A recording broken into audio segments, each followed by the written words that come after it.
आप ये तो जानते ही होंगे, जब भी मालदीव पर मुश्किलें आई हैं, भारत हर बार मौके पर सामने खड़ा दिखा है। ऐसा हम इसलिए कह रहे हैं क्योंकि मालदीव में कहीं ना कहीं चीनी एंगल भी है। यही वजह है कि मालदीव भारत से ज़्यादा चीन के सामने अपने आप को हल्का करने में लगा है। तभी मालदीव के नवनिर्वाचित राष्ट्रपति मोहम्मद मोइज़ू ने शपथ लेने के एक दिन बाद भारत के मंत्री से मुलाकात की, जहां राष्ट्रपति मोइज़ू ने भारत सरकार से मालदीव से अपने सैनिक कर्मियों को वापस बुलाने का औपचारिक अनुरोध भी कर दिया। तो यहाँ मालदीव ने सरेआम भारत को ये कह दिया कि आप निकल जाइए। अब या तो मालदीव भारत को समझ नहीं पाया या उसके आंखों में चाइनीज़ पट्टी बन चुकी है। ऐसा इसलिए भी है क्योंकि मालदीव में जिस तरह से इलेक्शन हुआ है उसको देखकर यही लगता है कि ये चीन द्वारा ही फंड किया जा रहा था, क्योंकि मालदीव के राष्ट्रपति मोहम्मद मोइज़ू ने इंडिया आउट नारे के साथ ही इस चुनाव को जीता था। वहीं भारत बस कोशिश कर सकता है, पीछे पड़ने वालों में भारत नहीं है। क्योंकि जिस हालत में अभी मालदीव है, नेपाल पहले कुछ दिन यहाँ बिता चुका है।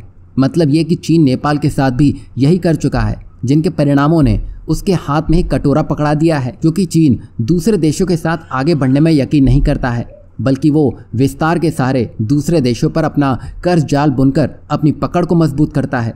वहीं कई बड़े प्रोजेक्ट्स के नाम पर दूसरे देशों को गुलाम बनाने वालों में चीन की नज़र जिन जिन पर पड़ी है वे बर्बाद होते चले हैं। जिसमें पहले श्रीलंका को आर्थिक रूप से बर्बाद करने के बाद चीन पाकिस्तान और नेपाल को अंदर से खोखला कर चुका है। और यहाँ खास बात तो ये देखिए, मालदीव चाइना और पाकिस्तान के ऑफिशियल से भी मिल चुका है, जिसमें वो चीन के साथ पुराने बड़े प्रोजेक्ट को फिर से शुरू करने का इच्छुक दिख रहा है। तो वहीं वो पाकिस्तान के साथ अपनी स्पेशल फ्लाइट की संख्या में इजाफा करने का इच्छुक है। यहाँ मालदीव भले ही भारत पर दबाव बनाने की फिराक में हो, पर जिस तरह नेपाल भारत से मदद मांगने पर मजबूर हो चला है, वो दिन मालदीव के लिए भी जल्द आता हुआ दिखाई देगा। बता दें कि नेपाल में चीन की मदद से 2 एयरपोर्ट बने थे जो भारतीय सीमा के बेहद नज़दीक थे और इस पर चीन का ही कंट्रोल दिख रहा था, जिसकी वजह से भारत ने नेपाल को अपने एरोस्पेस का इस्तेमाल करने से साफ मना कर दिया था।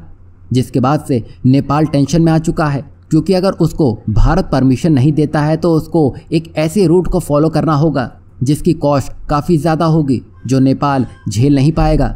यहाँ आप देख सकते हैं, चीन बस सामने वाले देश को फंसाने के लिए ये सब करता है ताकि पूरा कंट्रोल ही चीन का हो, जिसमें आप श्रीलंका पाकिस्तान को देख सकते हैं। यहाँ भारत के लिए अभी तो मुश्किल है, पर जल्दी ये मुश्किल मालदीव पर बढ़ती हुई दिखाई देगी और तब यही मालदीव भारत के सामने खड़ा दिखाई देगा। और तब भारत को अपने फैसलों से मालदीव को ये बता देना चाहिए कि अब भारत से ये सब और नहीं होगा। यहाँ भारत सिर्फ नेबर फर्स्ट पॉलिसी के तहत रुका हुआ है, वरना भारत इतनी ढील तो इन देशों को ना देता। आप यहाँ पर कनाडा और कतर को देख सकते हैं, जहाँ भारत ने उन देशों की ईंट से ईंट बजा कर रखी है।